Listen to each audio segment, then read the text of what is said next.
My name is Catherine. I'm a hospice nurse. And for the past 15 years, I've been holding people's hands as they take their last breath. 15 years. Over 1,500 patients. That's 1,500 people who trusted me to be there in their most vulnerable moment, their final moment. And I want to tell you something that breaks my heart every single day I go to work. Because after 1,500 deaths, after being present for 1,500 last breaths, I've learned something about life that most people don't realize until it's too late. And that's what I want to share with you today. Before it's too late for you, too. I didn't plan to become a hospice nurse. Most of us don't. It's not exactly what you dream about as a kid, right? I started out in the ER, fast-paced, adrenaline-fueled, saving lives.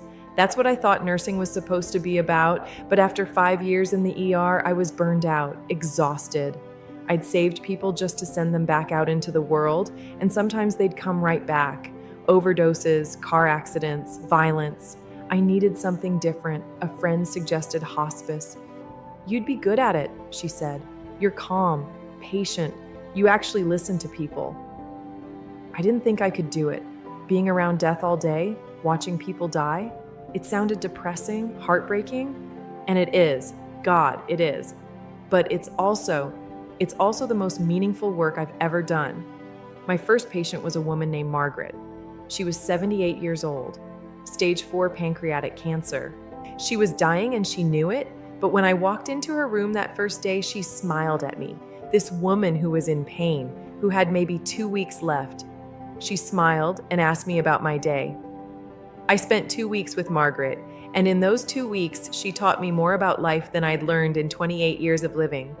She told me about her husband who died 10 years earlier, about her 3 children, her 6 grandchildren, the garden she'd tended for 40 years.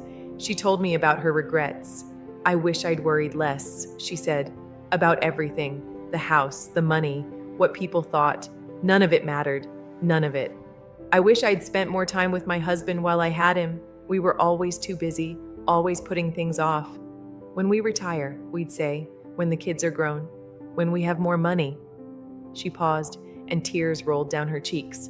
He died 6 months after he retired. We never got our when. Margaret died on a Tuesday morning. I was holding her hand. Her daughter was on the other side of the bed, and her last words were, "Don't waste time.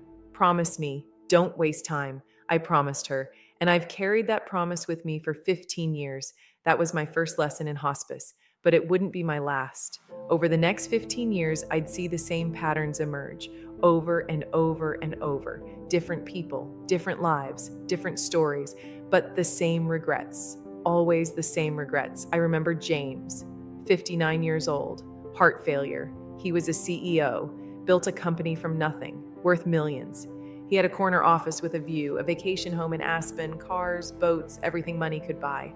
But when I asked him about his life, about what he was proud of, he started crying. "I missed everything," he said. "My daughter's childhood, my son's baseball games, my wife's... God, I don't even know who my wife is anymore. We're strangers. I worked 80-hour weeks for 30 years. For what?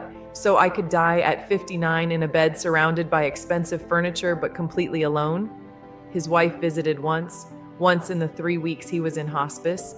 She stayed 15 minutes. His kids didn't come at all. He died alone at 3 a.m. I was the only one there. His last words weren't about his company or his money or his success. He said, "Tell them I'm sorry. Tell them I love them. Tell them I wasted it all." I think about James a lot because I see him in so many of my patients, the ones who worked too much, missed too much, believed success was more important than presence.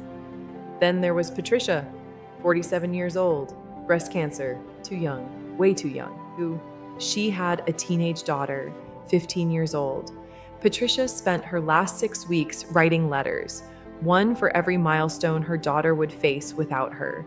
First heartbreak, graduation, wedding day, first child. "I won't be there," she told me, tears streaming. "I won't be there for any of it." I held her while she sobbed, because what could I say? She was right, but you know what Patricia's biggest regret was? Not the cancer, not dying young. It was the time she wasted before she got sick. "I was always on my phone," she said, "always busy, always distracted. I thought I had time, I thought she'd always be there, that we'd have years to really connect. Now I'm dying, and I realize I don't really know her, not the way I should. I missed so much because I was too busy scrolling through other people's lives to pay attention to my own.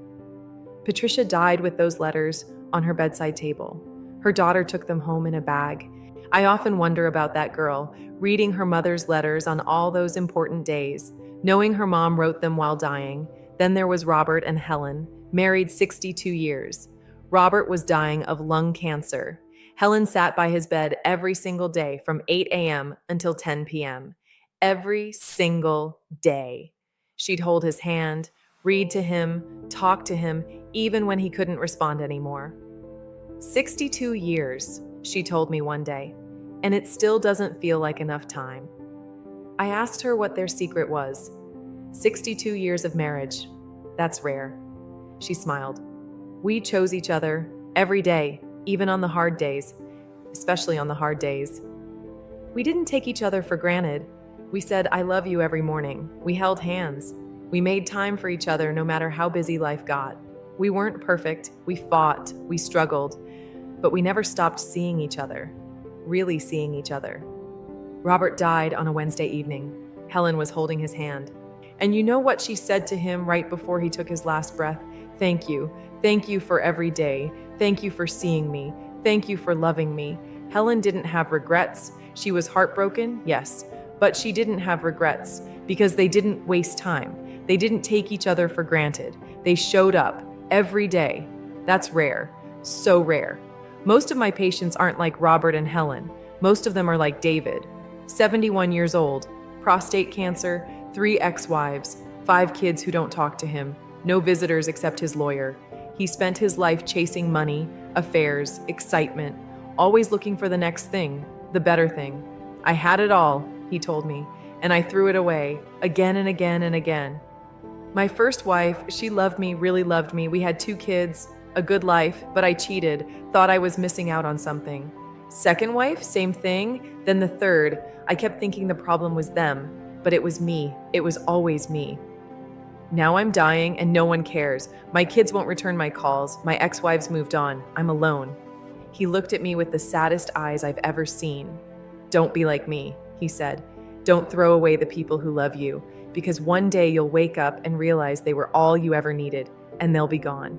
David died alone. I was there, but you know what I mean. He died alone. No family, no friends, no one who loved him. Just me, a stranger who was paid to care. Then there was Sarah, 63 years old, ALS.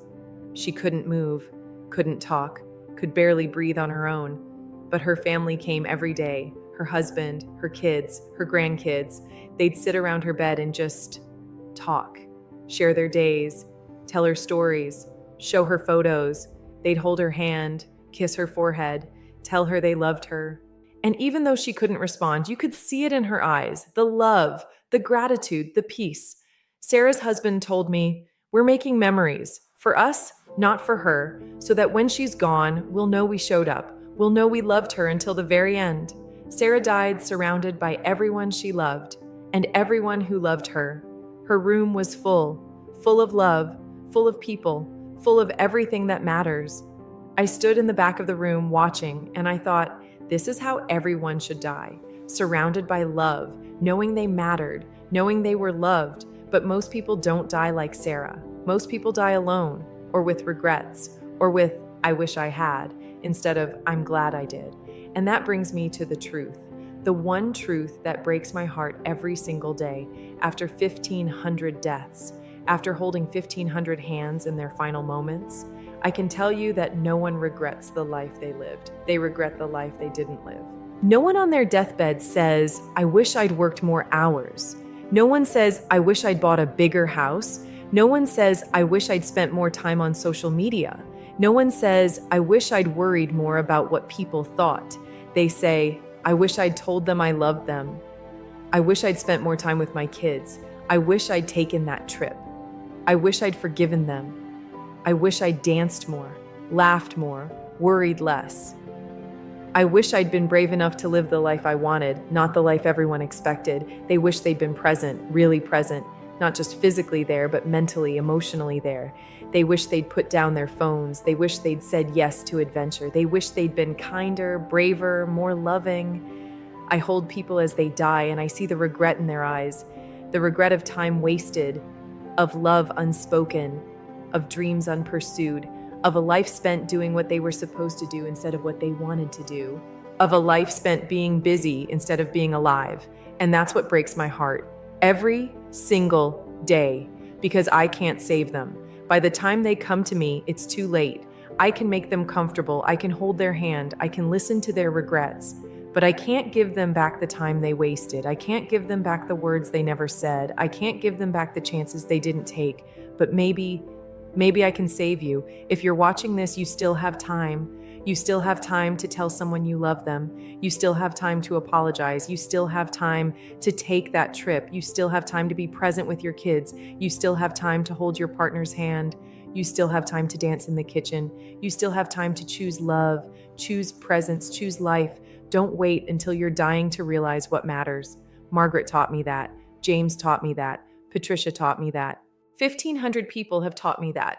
We always think we have more time. Tomorrow, next week, next year. But none of us know how much time we have.